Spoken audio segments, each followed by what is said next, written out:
क्या आप जानते हैं एक ऐसी जगह जहां हजारों सालों से जलती आग आज भी जल रही है। एक ऐसा शहर जो पेरिस और दुबई का एक अनोखा मिक्सचर है। और सबसे बड़ी बात, यहां जाने के लिए आपको यूरोप जैसे महंगे वीजा की जरूरत नहीं पड़ेगी और ना ही यहां का खर्चा आपकी जेब पर भारी पड़ेगा। स्वागत है आपका द लैंड ऑफ फायर यानी कि अजरबैजान की कैपिटल बाकू में, जहां 40,000 साल पुराना इतिहास और ज़ाहा हदीद का मॉडर्न आर्किटेक्चर एक साथ सांसें लेते हैं। बाकू की तेज हवाओं से लेकर शहदाग की बर्फीली चोटियों तक। आज की इस वीडियो में मैं आपको पूरी इन्फॉर्मेशन दूंगी, फ्लाइट टिकट से लेकर के वीजा, बजट, और ये भी बताऊंगी कि आप यहाँ स्कैम से कैसे बच सकते हैं। तो ये प्लान रहेगा आपके लिए 4 नाइट 5 डेज का। सब कुछ मिलेगा आपको इस वीडियो में, तो वीडियो के एंड तक बने रहिए। तो चलिए मेरे साथ मिलकर एक्सप्लोर करते हैं बाकू।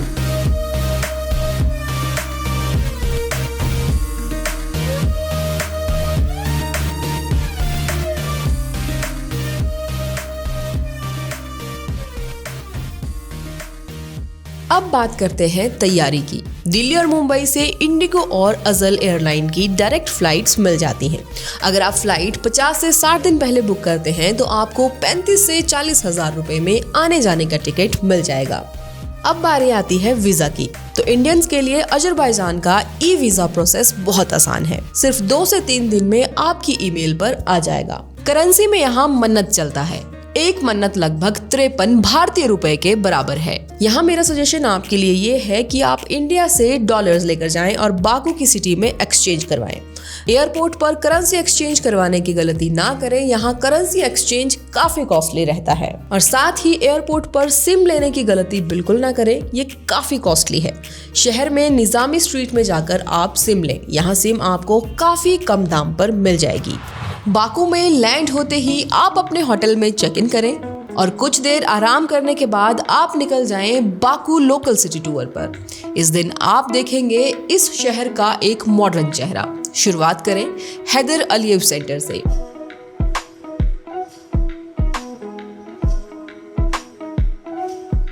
मशहूर आर्किटेक्ट ज़ाहा हदीद ने इसे ऐसे डिजाइन किया है कि पूरे बिल्डिंग में आपको एक भी शार्प कॉर्नर नहीं देखने को मिलेगा। ये अजरबैजान का एक सिग्नेचर लैंडमार्क है। यूनिक डिजाइन के लिए इसे 2014 में लंदन डिजाइन अवार्ड भी मिला।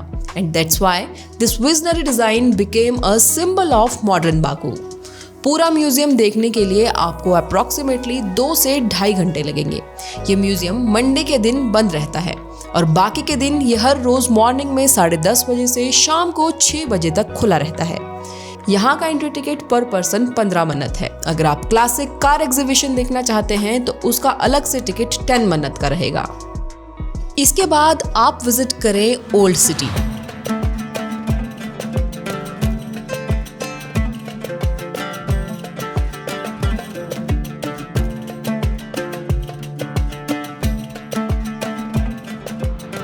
जिसे इचेरी शहर भी कहा जाता है। पुरानी किले की दीवारों से घिरा ये यूनेस्को वर्ल्ड हेरिटेज साइट का हिस्सा है।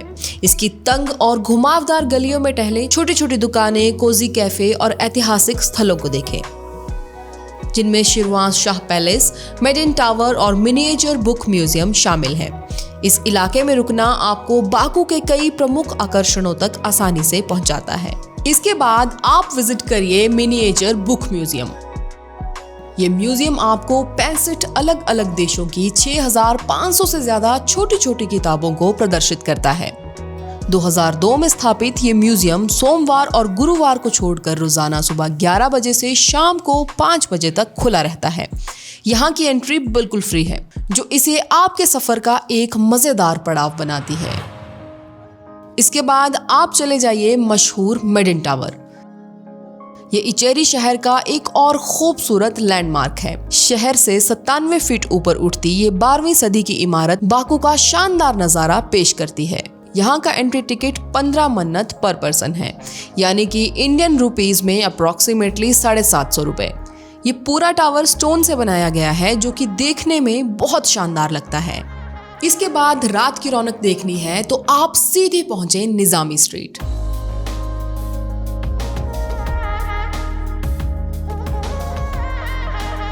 ये बाकू की जान है।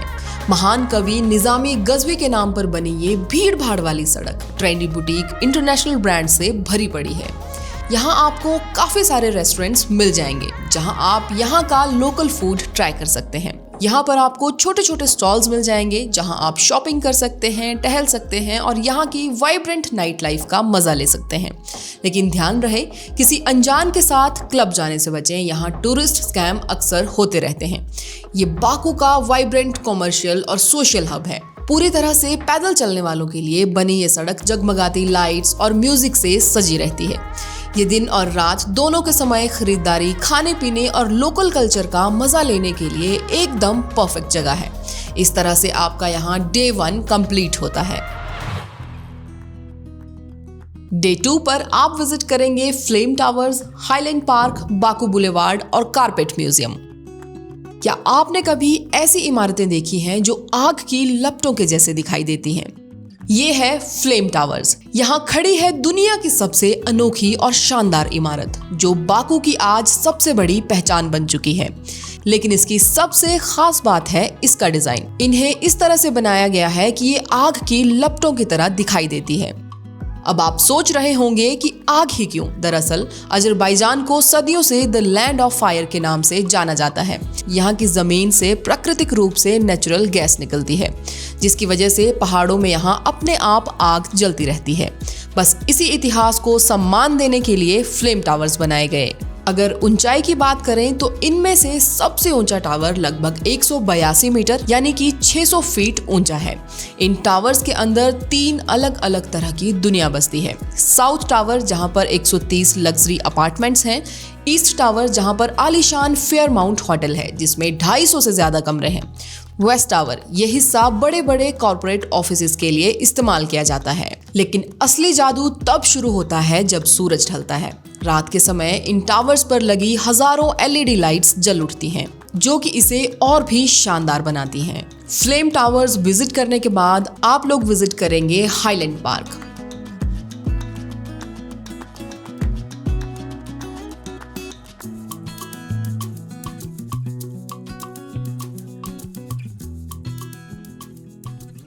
बाकू की स्काईलाइन का ना भूलने वाला नजारा देखने के लिए हाईलैंड पार्क, जिसे अपलैंड पार्क भी कहा जाता है, पहाड़ की चोटी पर स्थित यह park flame towers, seaside boulevard और कैस्पियन सागर का शानदार नजारा प्रस्तुत करता है।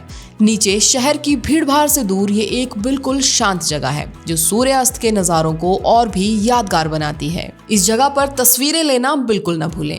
इसके बाद आप चले जाइए कारपेट म्यूजियम। इसका एंट्री टिकट 10 मन्नत है।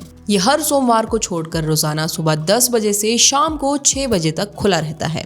ये म्यूजियम बाहर से एक रोल किए हुए कारपेट के जैसा दिखता है जो देखने में बहुत खूबसूरत लगता है। पास ही में है लिटिल वेनिस। ये इटली के वेनिस की याद दिलाता है। यहाँ पर आप गोंडोला राइड का मजा ले सकते हैं। ये लगभग 10 मिनट की छोटी और आरामदायक बोट राइड के लिए एकदम शानदार जगह है। यहाँ से वॉक करते करते आप पहुंच जाएंगे सी साइड बुलेवार्ड, जो कैस्पियन सागर के किनारे लगभग 4 किलोमीटर तक फैला है। 1909 में बना यह स्थान आराम से टहलने और समुद्र के किनारे कुछ पल सुकून से बिताने के लिए एकदम परफेक्ट है। वॉक करते करते आप पहुंच जाइए डेनिस मॉल।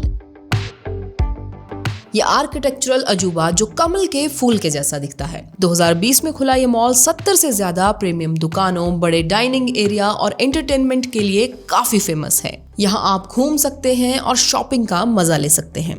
इस तरह से आपका यहाँ डे 2 कंप्लीट होता है। डे 3 पर आप जानेंगे कि अजरबैजान को लैंड ऑफ फायर क्यों कहते हैं। शहर से थोड़ा दूर पहले आप विजिट करेंगे फायर टेम्पल। इसका एंट्री टिकट पर पर्सन 15 मन्नत है। ये 17वीं सेंचुरी का मंदिर है जहां हिंदू और पारसी व्यापारी पूजा किया करते थे।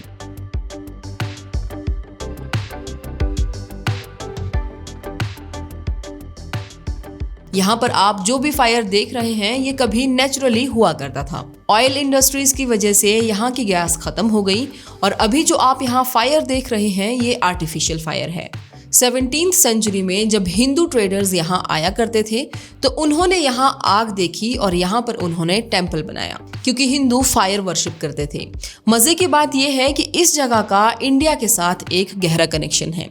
पुरानी दीवारों पर आप आज भी यहाँ संस्कृत और हिंदी में लिखे गए लेख देख सकते हैं। इसके बाद आप विजिट करेंगे यानारदाग। सोचिए एक ऐसा पहाड़ जो लगातार बारिश और बर्फ में जलता रहता है। यहाँ पर जो आप फायर देख रहे हैं, ये आग यहाँ हजारों वर्षों से कंटिन्यू जल रही है। यहाँ पर पुराने समय में काफी लोग वर्शिप करने के लिए आया करते थे, ज्यादातर ज़ोरास्ट्रियंस, क्योंकि वो यूजुअली फायर वर्शिप में बिलीव करते थे।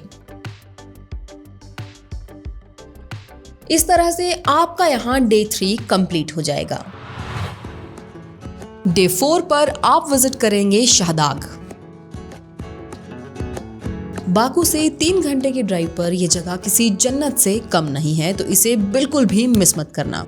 यहाँ तक की जर्नी काफी मजेदार है।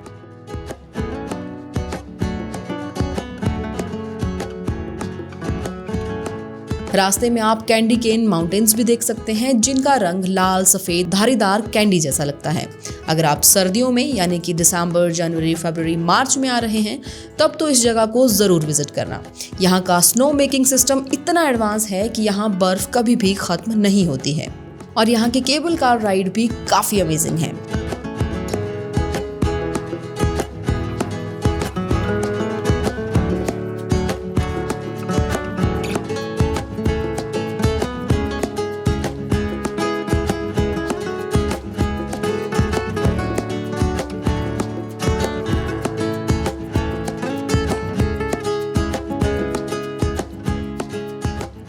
यहाँ सर्दियों में काफी ठंड रहती है, तो आप प्रॉपर वार्म क्लोथ्स कैरी करें। केबल कार राइड का टिकट पर पर्सन 20 मन्नत रहता है।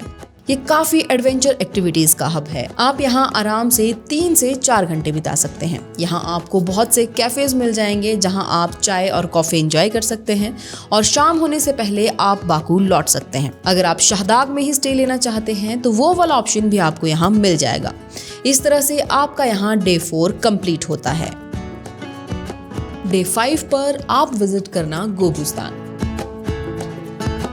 गोबुस्तान का कुल क्षेत्रफल लगभग 537 हेक्टेयर है और ये गोबुस्तान रिजर्वेशन का हिस्सा है, जिसे पूरी तरह से आज संरक्षित किया गया है। गोबुस्तान को यूनेस्को वर्ल्ड हेरिटेज साइट का दर्जा भी मिला है। यहाँ आप पहले म्यूजियम विजिट करना, जिसका एंट्री टिकट पर पर्सन 10 मन्नत है।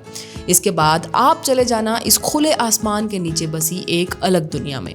ये इतिहास, पुरातत्व और संस्कृति में रुचि रखने वालों के लिए एक शानदार जगह है। गोबुस्तान अजरबैजान के मध्य भाग में स्थित एक पथरीला पठार है, जो कि कुछ रेगिस्तान के जैसा दिखता है, लेकिन इसकी असली पहचान इसकी चट्टानों पर उकेरी गई हजारों साल पुरानी कला में है।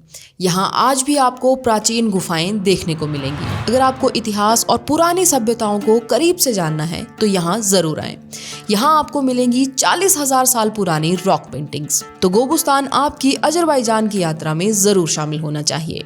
यहीं पास ही में है मड वोल्केनोज, जो पूरी दुनिया के आधे से ज्यादा कीचड़ वाले ज्वालामुखी हैं। ये जमीन से बुलबुले छोड़ती मिट्टी को देखना अपने आप में एक अनोखा अनुभव है। तो गोबुस्तान आपकी अजरबैजान यात्रा की लिस्ट में जरूर होना चाहिए। इसके बाद आप गोबुस्तान से बाकू एयरपोर्ट की ओर वापसी करें। इस तरह से आपका यहाँ डे 5 कंप्लीट होता है। अब बात करते हैं फूड और बजट की। अगर आप इंडियन खाना मिस कर रहे हैं तो बाकू में कई सारे अच्छे इंडियन रेस्टोरेंट्स हैं, जैसे कि महारानी और स्पाइस मास्टर, जहां आप इंडियन फूड ट्राई कर सकते हैं। अगर आप स्मार्टली प्लान करें तो फ्लाइट, वीजा, होटल और खाने पीने को मिलाकर 4 से 5 दिन का ट्रिप लगभग 60 से 75,000 रुपए प्रति व्यक्ति हो सकता है। बाकू में घूमने के लिए लोकल टैक्सीज की बजाय आप बोल्ट ऐप का यूज करें। इससे आप टैक्सी स्कैम और ज्यादा पैसे देने से बच जाएंगे। अजरबैजान वो जगह है जहां आपको हर मोड़ पर कुछ नया मिलेगा। ये देश बिल्कुल सुरक्षित है, यहाँ आप आराम से घूम सकते हैं। आपको ये वीडियो कैसी लगी मुझे कमेंट बॉक्स में जरूर बताएं। ऐसी और वीडियोस के लिए चैनल को जरूर सब्सक्राइब करें ताकि आप मेरे साथ अगले सफर में जुड़ सकें। मिलते हैं नेक्स्ट वीडियो में। Stay safe and keep travelling.